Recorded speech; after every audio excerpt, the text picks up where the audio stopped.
Mulanya memperkenalkan diri kepada pasien, kemudian menanyakan identitas pasien, lalu masuk kepada anamnesis khusus yaitu charts, di mana kita menanyakan keluhan utama, kemudian mencari history takingnya, lalu melanjutkan pemeriksaan asimetri. Dari hasil pemeriksaan yang dilakukan tadi, diperoleh pemeriksaan inspeksi berupa untuk inspeksi statisnya, pasien pada posisi tidur terlentang di tempat tidur, kemudian pada pinggul sebelah kanan yang dioperasi masih dipasangi perban dan tampak udem di sekitar pinggul yang dioperasi. Untuk inspeksi dinamisnya, pasien dapat menggerakkan kedua anggota gerak atas, kiri dan kanan, serta anggota gerak bawah sebelah kanan yang kiri yang tidak dioperasi. Nah, kemudian tampak wajah pasien masih menahan rasa sakit. Nah, pada saat ini akan dilakukan pemeriksaan palpasi pada daerah pinggul, namun karena bagian pinggulnya masih dibalut dengan perban, jadi kami melakukan palpasi di sekitar pinggul yang dioperasi dan membandingkan kiri dan kanan. Pertama dilakukan pemeriksaan nyeri tekan. Apakah sakit, Bu?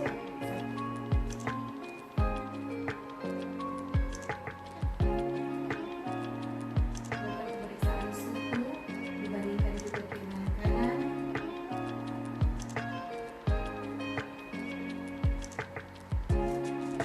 Dan tampak ada udem.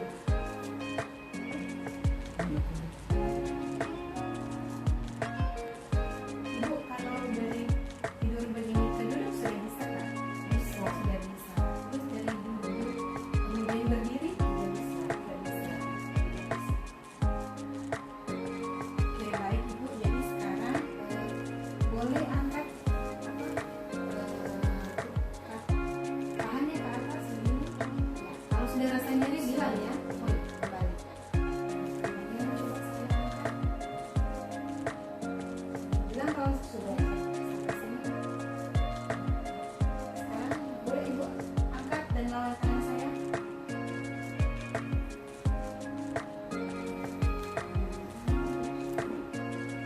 Ibu buka keluar begini, buka keluar kakinya. Sudah nyeri? Kembali Ibu.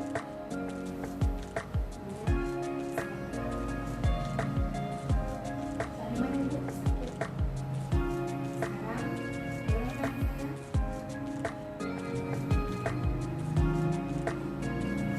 Boleh kaki saya ke dalam, dorong kaki saya ke dalam.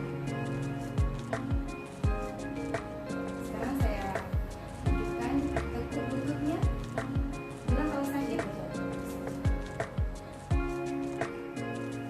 Sudah selesai. Ini boleh gerakkan ke atas. Sakit enggak? Tidak. Kemudian ke bawah. Ke dalam.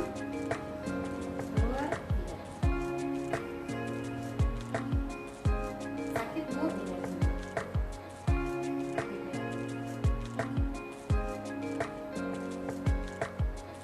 Sekarang dorong tangan saya ke atas.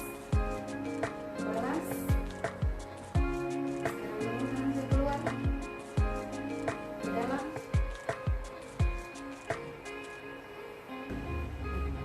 Untuk gerakan ekstensi pada regio hip baik aktif, pasif maupun TIMT dilakukan terakhir pada posisi miring agar supaya menghindari pasien banyak bergerak. Sakit? Coba permisi saya.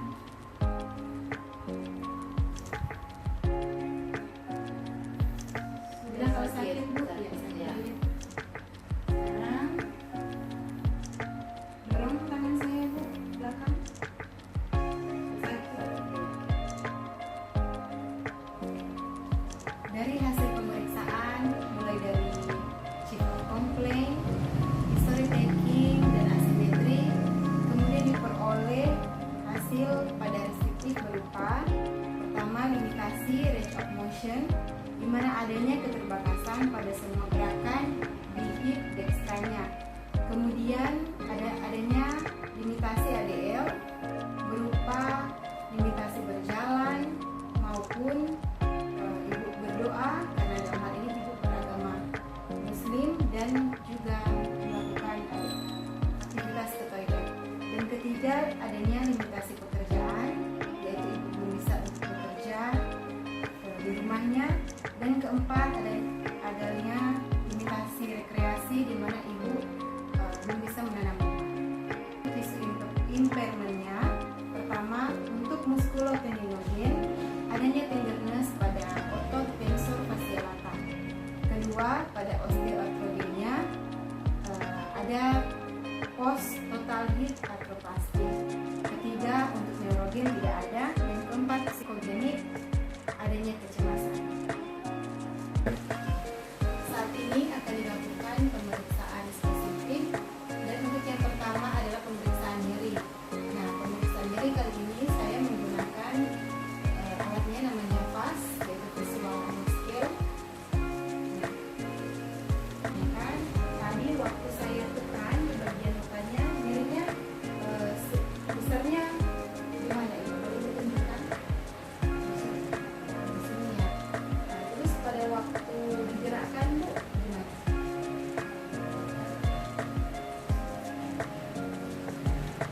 Kalau diam begini bu, sakitnya gimana?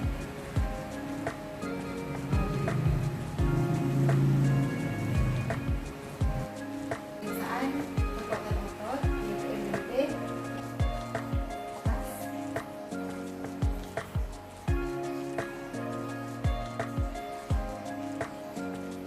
Kembali bu. Sekarang gerakkan ke bawah.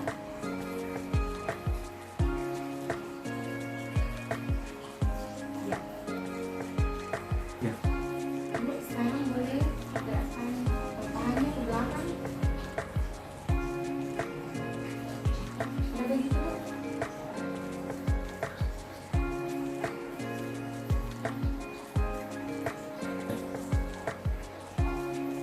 Berikutnya pengukuran range of motion pada sendi ini. Ibu boleh gerakkan ini ke belakang. Sakit.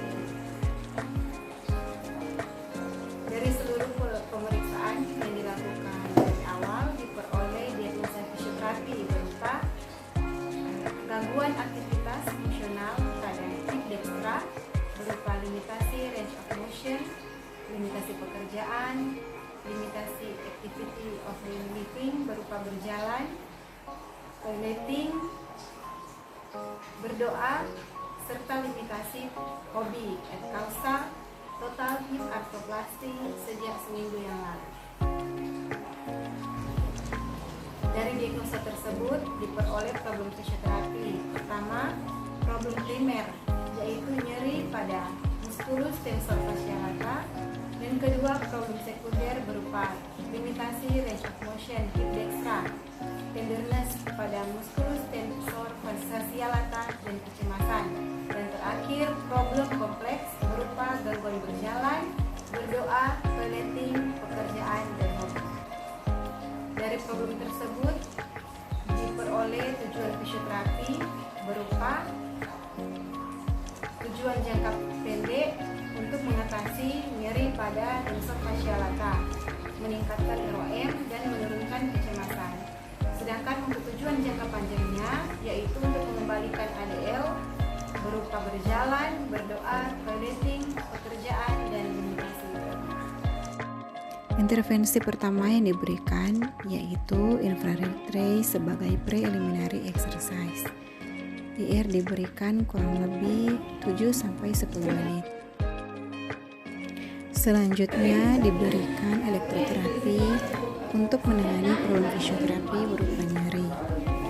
Diberikan kurang lebih 10 menit. Untuk problem keterbatasan gerak diberikan latihan ankle pump dan heel slide knees.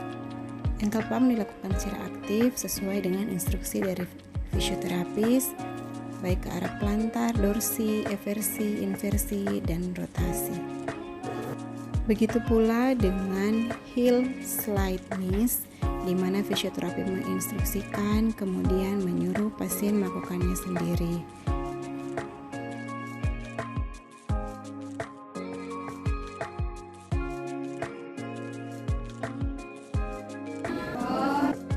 Selanjutnya, untuk mengatasi problem ADL-nya diberikan latihan bridging. Hal ini supaya dapat mengawali latihan ADL-nya berupa dari duduk ke berdiri kemudian berjalan nanti.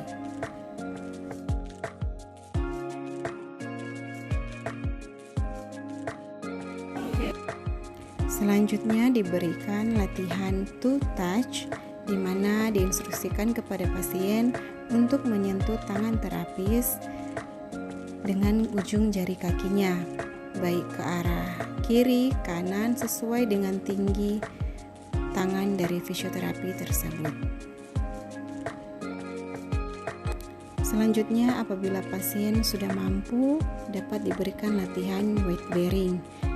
Untuk mengukurnya, pasien harus menimbang berat badan terlebih dahulu, kemudian mengajarkan jumlah tekanan yang harus diberikan pada kaki yang sakit untuk menumpu nanti. Lalu diajarkan pada pasien untuk melakukan tekanan seperti yang diperiksa tadi. Diulang-ulang agar pasien terbiasa.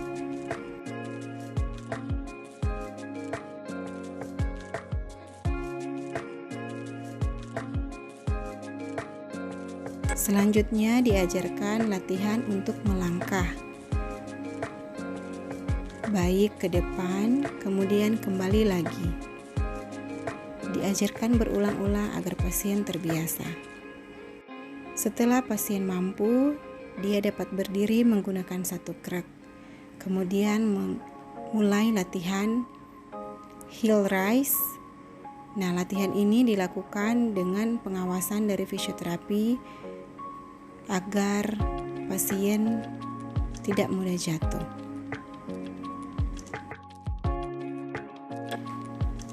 Selanjutnya diberikan intervensi fisioterapi berupa komunikasi terapeutik.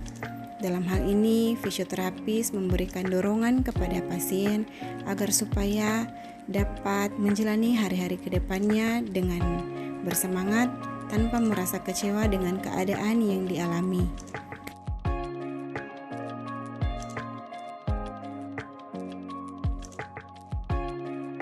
Diajarkan pula home program yang dapat dilakukan oleh pasien di rumah.